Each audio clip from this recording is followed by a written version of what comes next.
Hey everyone, कैसे हैं आप सब। आपके लिए बहुत अच्छी स्ट्रेटजी मैं लेकर आई हूँ यहाँ पे, क्योंकि अभी एग्ज़ाम के ज़्यादा दिन नहीं बचे हैं। Only 15 days are left.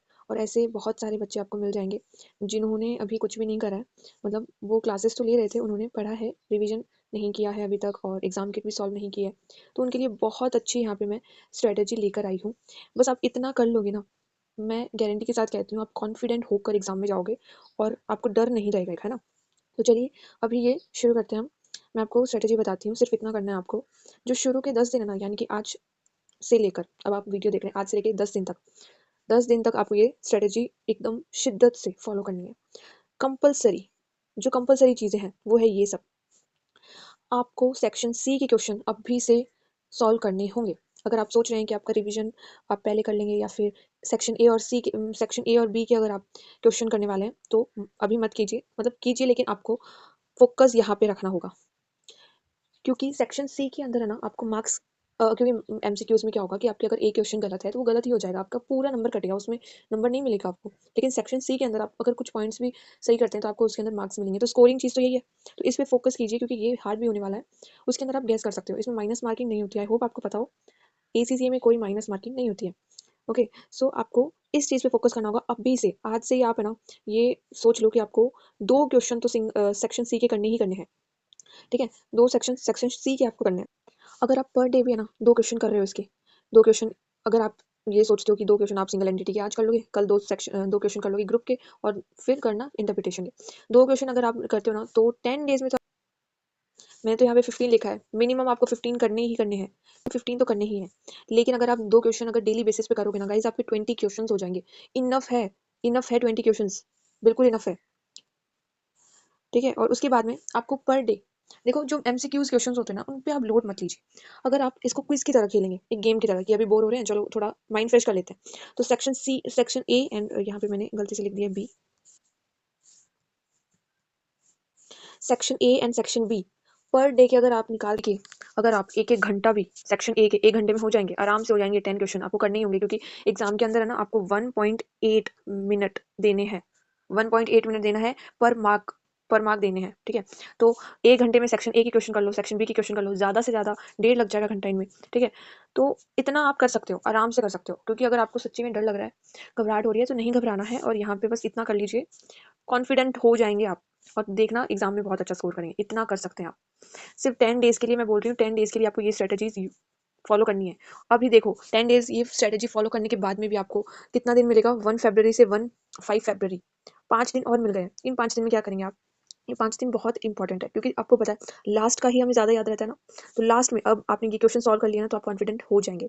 और कॉन्फिडेंट होना है, और मॉक देने से नहीं डरना है। ठीक है, तो मॉक देना है आपको, एक मॉक तो आपको देना ही देना है। अगर बिना मॉक दिए जाएंगे ना, तो कोई गारंटी नहीं है कि आप पास होंगे या क्या करेंगे। वहाँ पे जाके घबरा जाएंगे आप एग्जाम के पेपर को देखने के बाद। इसलिए एक मॉक तो आपको देना ही है, और ट्राई कीजिए कि प्री मॉक भी आप दे दें। बहुत हेल्प हो जाएगी आपकी, प्री मॉक दें, जरूर दें। एसीसीए के प्रैक्टिस प्लेटफॉर्म पे आपको मिलेगा। और फिर जो आप एसीसीए का आपका प्रैक्टिस प्लेटफॉर्म है ना, वहाँ पे आपको एक बहुत अच्छी चीज़ मिलेगी। प्रैक्टिस प्लेटफॉर्म पे आपको एक क्विज का सेक्शन दिखेगा। उसके अंदर आप 1 घंटे, आपको बोर होते हैं तो सोशल मीडिया पे नहीं जाकर ये क्विज सॉल्व कीजिए। इससे आपको पता चलेगा कि आपके कॉन्सेप्ट कहाँ पे वीक हैं और कहाँ पे स्ट्रॉन्ग, आपको कॉन्सेप्ट क्लैरिटी है या नहीं है। तो ये भी बहुत अच्छा तरीका है आपको रिवीजन करने के लिए। ठीक है, उसके बाद में अगर आपको क्विज कर रहे हैं, आपके कॉन्सेप्ट में क्लियरिटी नहीं है, तो मैंने चैप्टर्स की मैं revision video, short videos, 15-15 minute की वीडियोस हैं वो, उनको 2x पे करके वॉच करें। आपकी कॉन्सेप्चुअल क्लैरिटी एकदम क्लियर हो जाएगी। ठीक है, और फोकस करना है आपको, थ्योरी पार्ट पे भी फोकस करना है। कुछ बच्चे होते हैं सिर्फ सेक्शन सी के प्रैक्टिकल क्वेश्चन करके खुश हो जाते हैं कि हाँ अब हम पास हो जाएंगे। थ्योरीज के क्वेश्चंस भी तो आते हैं ना एमसीक्यूज में, एमसीक्यूज में थ्योरीज के क्वेश्चंस भी तो आते हैं। इसीलिए कॉन्सेप्ट क्लैरिटी होनी चाहिए आपकी। और ये ही चीज़, थ्योरीज क्वेश्चंस पढ़ते हैं ना, रट्टा नहीं मारना, क्वेश्चंस को समझना है। थ्योरी पार्ट आपको क्वेश्चंस समझने में हेल्प करेगा। ओके, सिर्फ इतना करना है आपको, सिर्फ इतना। और इतना कोई लेजी बच्चा भी कर लेगा। ये इतनी ईजी स्ट्रेटेजी बनाई है मैंने, तो आप इस स्ट्रेटेजी को फॉलो कीजिए। स्क्रीनशॉट ले लीजिए चाहे तो इससे। और आपको अब कुछ इंपॉर्टेंट क्वेश्चंस बताती हूँ मैं, सिंगल एंटिटी कंसोलिडेशन और इंटरप्रिटेशन के। वो क्वेश्चंस आप कर लेंगे, काफ़ी हेल्प हो जाएगी आपकी। ठीक है, तो ये है वो इंपॉर्टेंट क्वेश्चंस, सेक्शन सी के हैं ये क्वेश्चंस। जो कि पहले देखो, सिंगल एंटिटी के क्वेश्चंस हैं ये तीन क्वेश्चंस बहुत अच्छे हैं, बहुत अच्छे। आपकी अच्छी प्रैक्टिस हो जाएगी, ये 3 क्वेश्चंस कर लो। सब कुछ है इनके अंदर, लेकिन इनको पहले मत करना, इनसे ईज़ी क्वेश्चंस पहले कर लेना, उसके बाद में इनको करना, वरना आप कंफ्यूज हो जाओगे क्योंकि इनमें सारी चीज़ें एडेड है।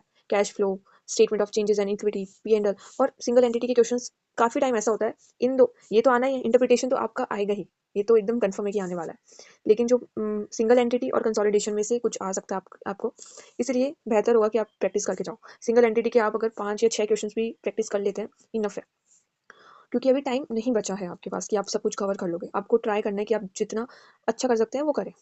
फिर ग्रुप P&L के और यहाँ पे ग्रुप फाइनेंशियल पोजीशन के, ये आप एसएस ले लीजिए और ये क्वेश्चंस आपको करनी है, ठीक है।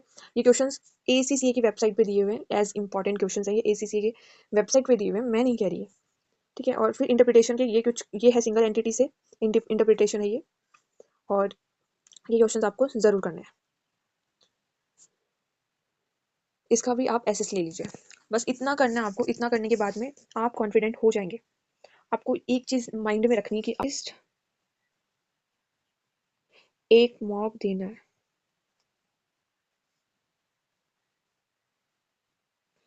बिना मॉक के मत जाना एग्जाम में, बहुत ज़रूरी है ये, आप किसी भी टीचर से सुन लेना, सबसे इंपॉर्टेंट चीज़ है, नहीं तो आप कितना भी पढ़ लेंगे आपको कॉन्फिडेंस आएगा ही नहीं, ठीक है। तो ये थी आज की वीडियो, और अगर पसंद आई हो तो सब्सक्राइब कीजिए और अपने फ्रेंड्स के साथ में प्लीज़ इसको शेयर कीजिए, ठीक है। मिलते हैं नेक्स्ट वीडियो में, तब तक के लिए थैंक्स फॉर वॉचिंग।